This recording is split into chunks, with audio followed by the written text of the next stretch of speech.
Good morning, welcome to Think and Grow Rich Daily Hangout. My name is Sandy Levesque, and this is a hangout which is designed to help you tune into a book which has helped thousands of people since it was published just over 100 years ago, and to tune out of the kind of lack consciousness which can be everywhere around us. So a lot of people are on holiday at the moment, so it seems to be just me. If you're watching and you'd like to come onto the actual hangout, then you're very welcome to just click on the first link I posted in the Facebook group, and you can come on. There's a dog barking in the garden below. So we've just started reading from the actual book. Last week we were reading about being 3 foot from gold, a true story. I won't repeat it. You can go back and watch that if you want to. It's an amazing story about a real life case of an uncle and nephew who were mining for gold during the gold rush. Thought they had tapped a mine and there was nothing left, and they decided to go back home and sold their equipment to a junk man, who this junk man actually got an engineer to go and look at the mine to see if it really had run out of gold, and he discovered it hadn't, and he used all the machinery he'd bought at a very low price to mine the mine and to become a multi-millionaire. So it was a great example of how sometimes you think you should give up, or that you're at the end of the road, or there's nothing going to happen, but actually just around the corner, something completely magical and unpredictable can be waiting for you if you'll just stick there and not give up. So then we've been reading about desire, how to build up a burning desire for what it is you want to do. So we'll just get back to the book. We've been reading about dreamers and how the foundation of being a dreamer and of actually having a dream is having the desire to do something. Because otherwise, if you don't really have a strong desire, you're just kind of, you're just a wisher. You're not really a doer. You're not a dreamer who actually acts on their dreams. So I'm going to share my screen. And if you'd like to come out onto the Hangout, you're very welcome to. I'll just be disappearing here for a second to get to the book, and I'll also put Q&A on, so if you want to share any comments or questions, then you can do that too. Okay, so let's go to the book now. Okay, so we're on chapter 2, by the way, and if you don't have a copy of this book, you can download it in the Facebook group for free. It's in the file section. Okay, so the world no longer scoffs at the dreamer, nor calls him impractical. If you think it does, take a trip to Tennessee and witness what a dreamer president has done in the way of harnessing and using the great water power of America. A score of years ago, such a dream would have seemed like madness. You have been disappointed. You have undergone defeat during the Depression. You have felt the great heart within you crushed until it bled. Take courage, for these experiences have tempered the spiritual metal of which you are made. They are assets of incomparable value. Remember, too, that all who succeed in life get off to a bad start and pass through many heartbreaking struggles before they arrive. The turning point in the lives of those who succeed usually comes at the moment of some crisis through which they are introduced to their other selves. John Bunyan wrote The Pilgrim's Progress, which is among the finest of all English literature, after he had been confined in prison and sorely punished because of his views on the subject of religion. O. Henry discovered the genius which slept within his brain after he had met with great misfortune and was confined in a prison cell in Columbus, Ohio. Being forced, through misfortune, to become acquainted with his other self and to use his imagination, he discovered himself to be a great author instead of a miserable criminal and outcast.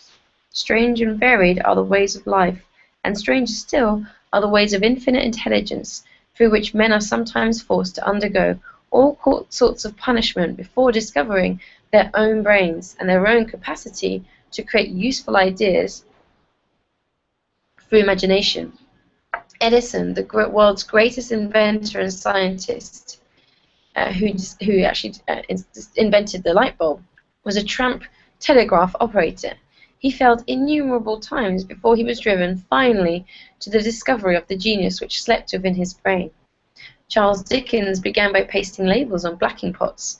The tragedy of his first love penetrated the depths of his soul and converted him into one of the world's truly great authors. That tragedy produced first David Copperfield then a succession of other works that made this a richer and better world for all who read his books.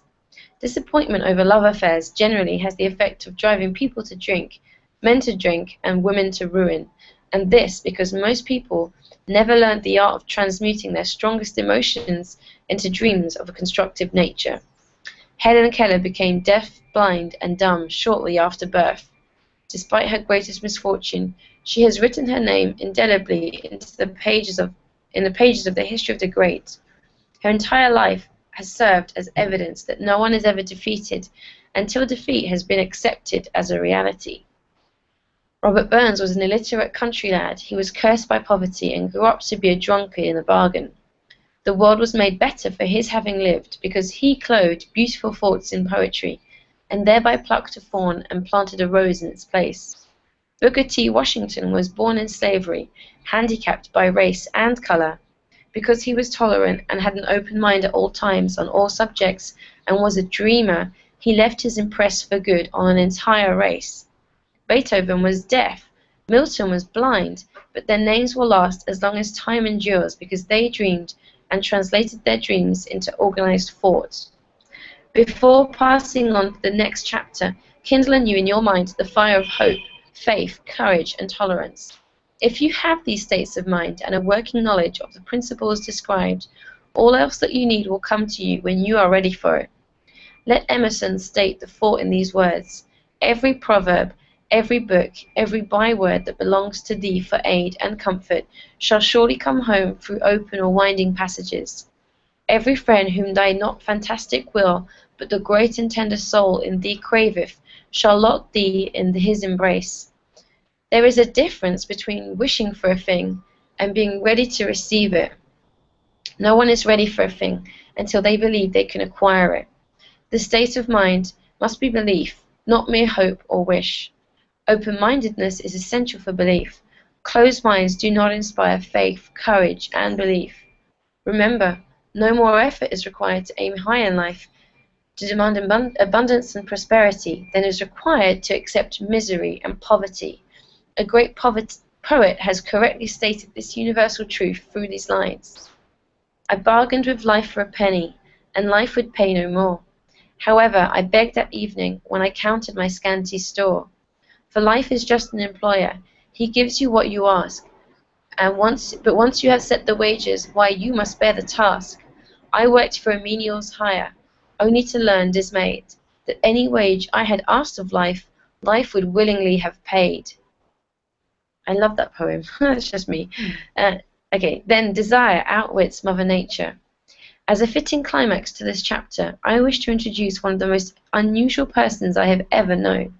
I first saw him 24 years ago, a few minutes after he was born. He came into the world without any physical sign of ears, and the doctor admitted, when pressed for an opinion, that the child might be deaf and mute for life. I challenged the doctor's opinion. I had the right to do so. I was the child's father. I too reached a decision and rendered an opinion, but I expressed the opinion silently, in the secrecy of my own heart. I decided that my son would hear and speak. Nature could send me a son without ears, but nature could not induce me to accept the reality of the affliction. In my own mind, I knew that my son would hear and speak. How?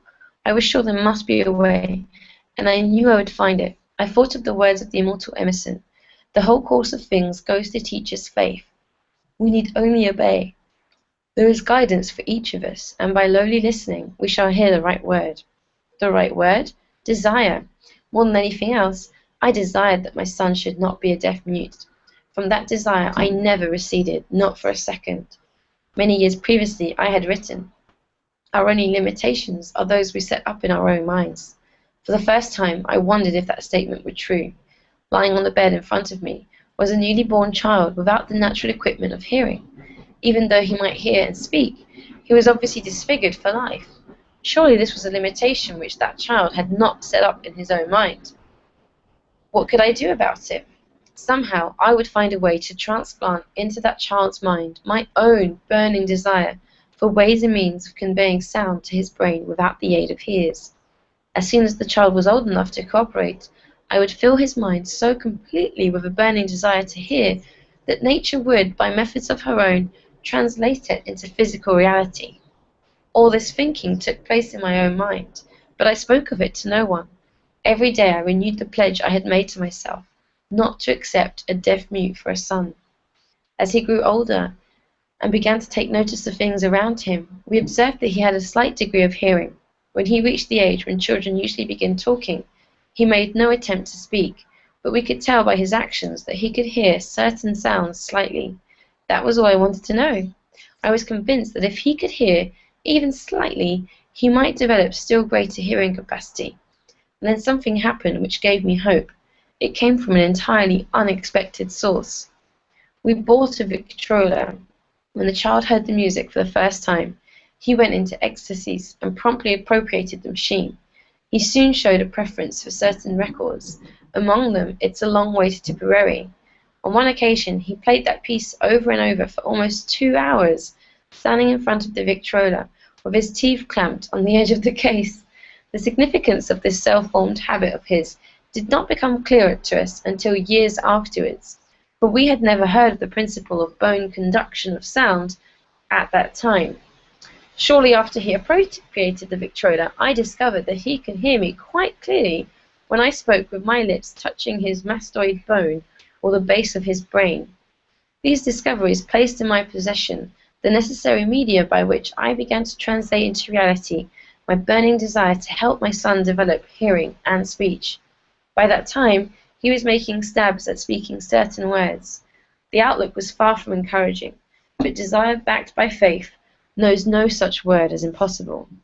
Having determined that he could hear the sound of my voice plainly, I began immediately to transfer to his mind the desire to hear and speak. I soon discovered that the child enjoyed bedtime stories, so I went to work creating stories designed to develop in him self-reliance, imagination, and a keen desire to hear and to be normal. There was one story in particular which I emphasized by giving it some new and dramatic coloring each time it was told. It was designed to plant in his mind the thought that his affliction was not a liability, but an asset of great value. Despite the fact that all the philosophy I had examined clearly indicated that every adversity brings with it the seed of an equivalent advantage, I must confess I had not the slightest idea how this affliction could ever become an asset. However, I continued my practice of wrapping that philosophy in bedtime stories, hoping the time would come when he would find some plan by which his handicap could be made to serve some useful purpose. Reason told me plainly that there was no adequate compensation for the lack of ears and natural hearing equipment. Desire, backed by faith, pushed reason aside and inspired me to carry on.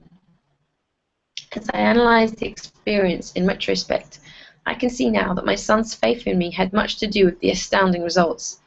He did not question anything I told him. I sold him the idea that he had a distinct advantage over his older brother, and that this advantage would reflect itself in many ways. For example, the teachers in school would observe that he had no ears, and because of this they would show him special attention and treat him with extraordinary kindness. They always did. His mother saw to that by visiting the teachers and arranging with them to give the child the extra attention necessary. I sold him the idea too that when he became old enough to sell newspapers, his older brother had already become a newspaper merchant, he would have a big advantage over his brother, for the reason that people would pay him extra money for his wares because they could see that he was a bright, industrious boy, despite the fact that he had no ears. We could notice that gradually the child's hearing was improving. Moreover, he had not the slightest tendency to be self-conscious because of his affliction. When he was about 7, he showed the first evidence that our method of servicing his mind was bearing fruit. For several months he begged for the privilege of selling newspapers, but his mother would not give her consent. She was afraid that his deafness made it unsafe for him to go on the street alone. Finally, he took matters in his own hands. One afternoon, when he was at home with the servants, he climbed through the kitchen window, shinnied to the ground, and set out on his own. He borrowed 6 cents in capital from the neighborhood shoemaker, invested it in papers, sold out, reinvested, and kept repeating until late in the evening. After balancing his accounts and paying back the 6 cents he had borrowed from his banker, he had a net profit of 42 cents. When we got home that night, we found him in bed asleep, with the money tightly clenched in his hand. His mother opened his hand, removed the coins, and cried. Of all things, crying over her son's first victory seemed so inappropriate. My reaction was the reverse. I laughed heartily, for I knew that my endeavour to plant in the child's mind an attitude of faith in himself had been successful. His mother saw in his first business venture a little deaf boy who had gone out in the streets and risked his life to earn money. I saw a brave, ambitious, self-reliant little businessman whose stock in himself had been increased 100% because he had gone into business on his own initiative and had won. The transaction pleased me because I knew that he had given evidence of a trait of resourcefulness that would go with him all through life. Later events proved this to be true. When his older brother wanted something, he would lie down on the floor, kick his feet in the air, cry for it, and get it. When the little deaf boy wanted something, he would plan a way to earn the money, then buy it for himself. He still follows that plan.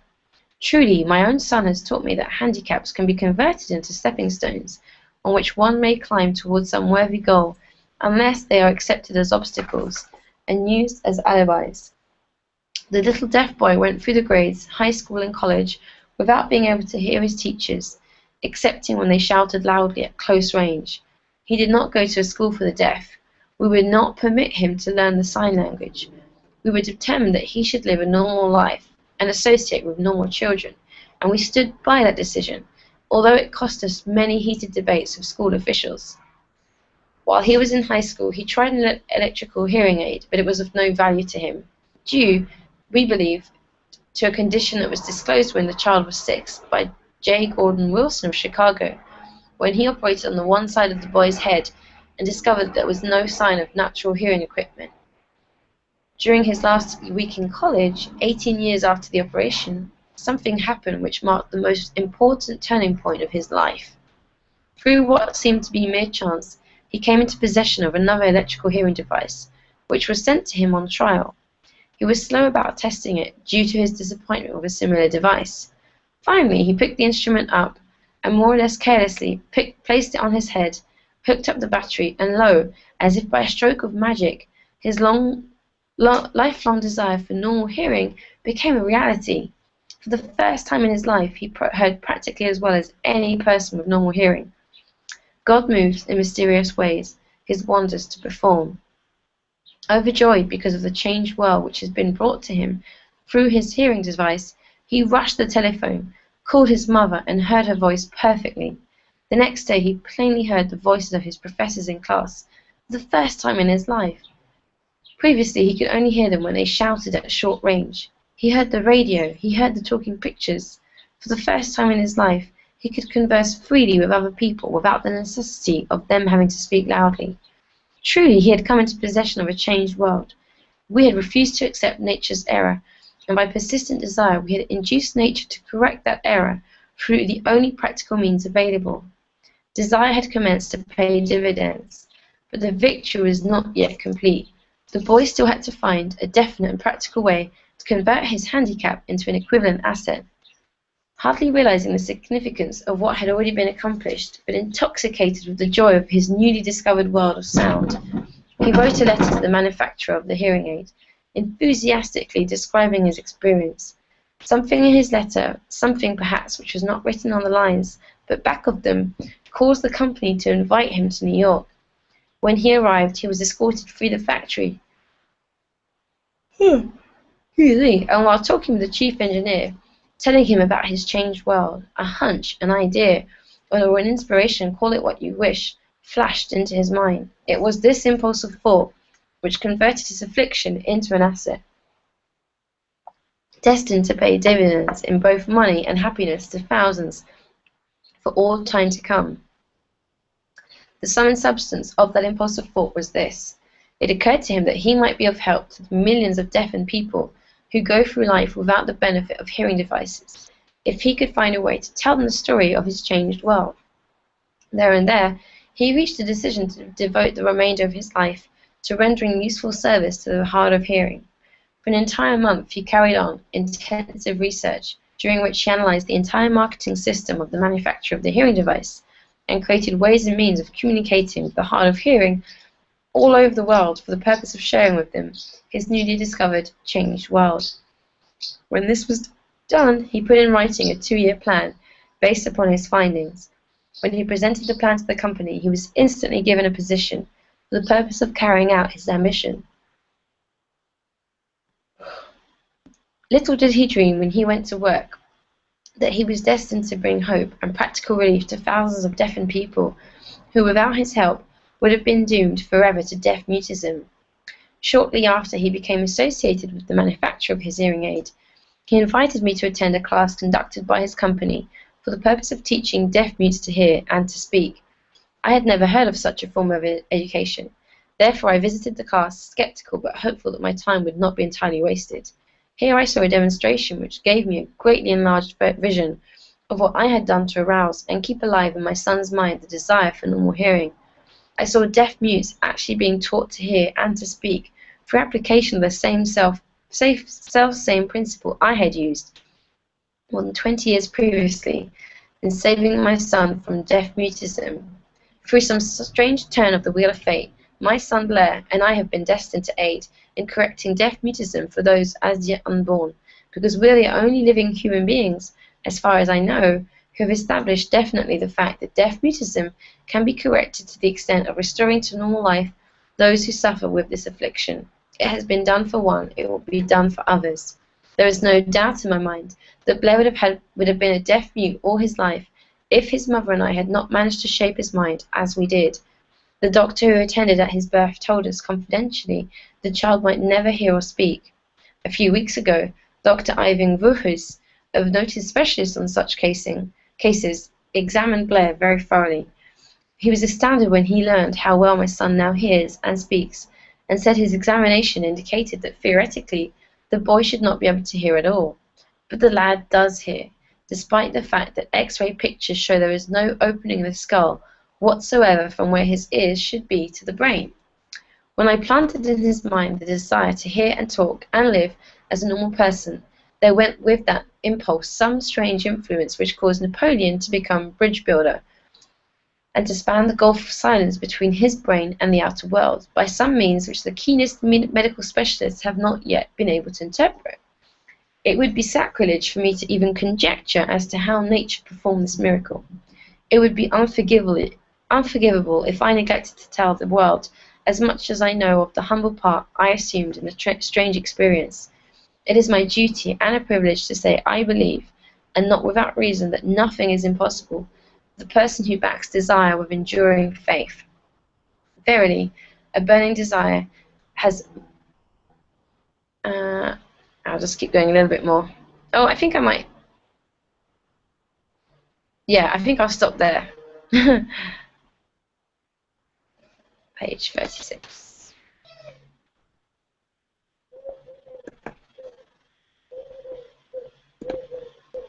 Hey, Geraldine.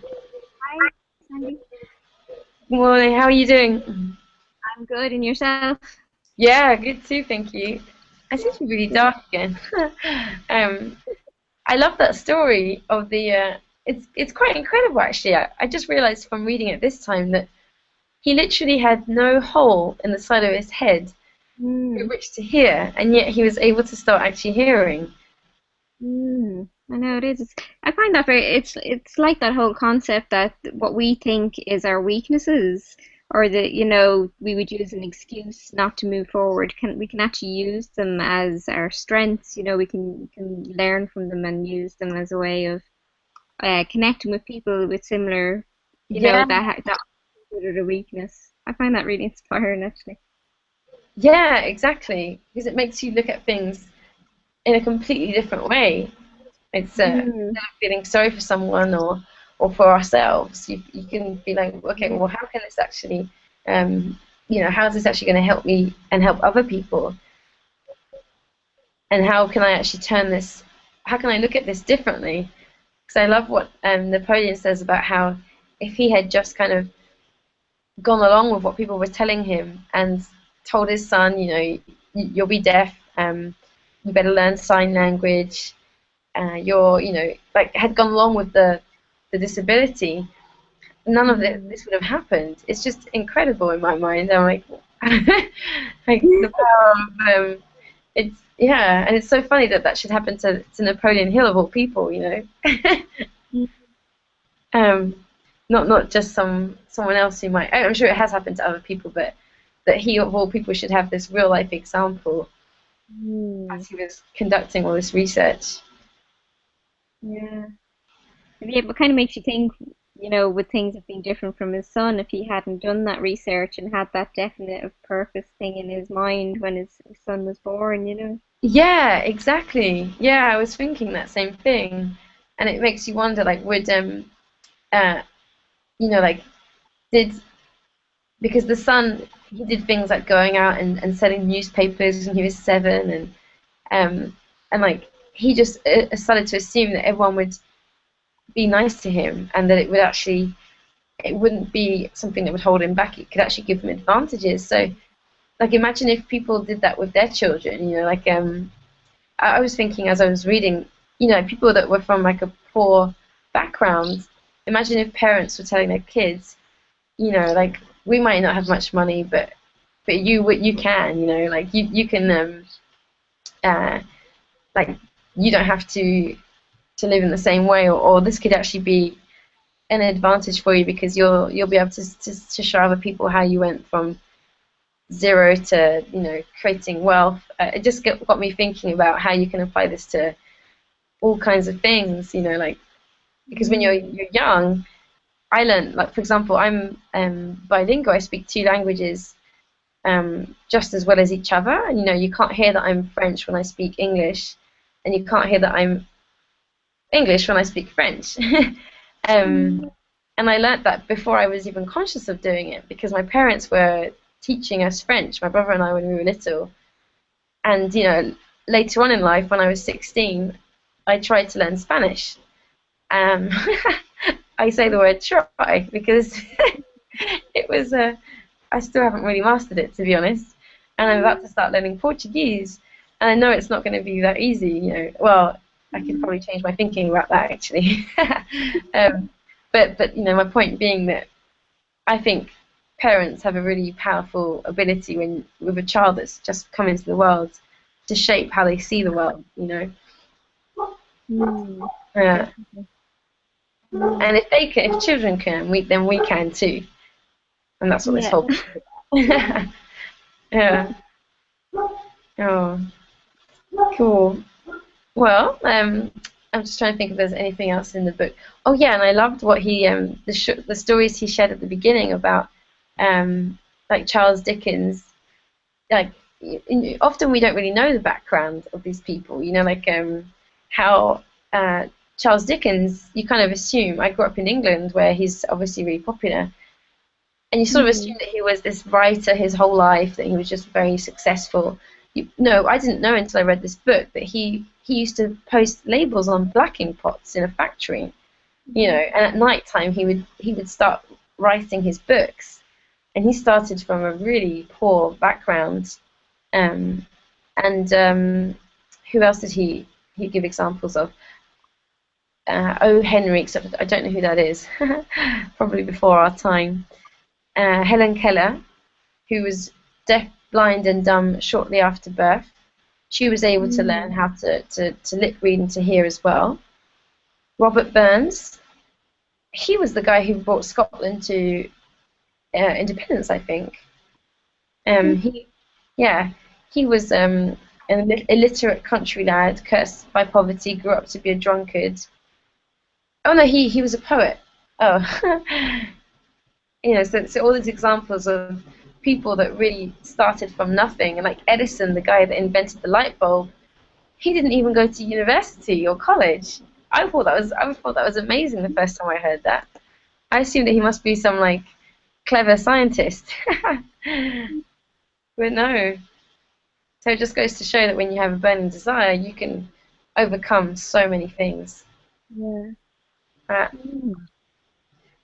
cool. Well, thanks for coming out, Geraldine, and thanks for watching, everyone.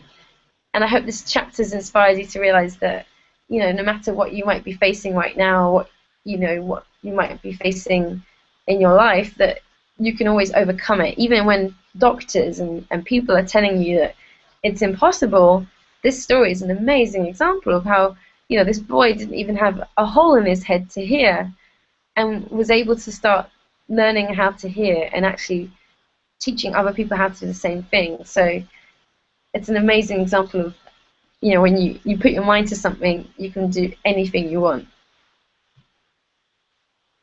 So let's go out and put our minds to what we would like, and create magic. Cool. Well, thanks everyone. Thanks, Sandy. Thanks, You're welcome. everyone. I'll be back at the same time tomorrow. Have a great day. Bye. Goodbye.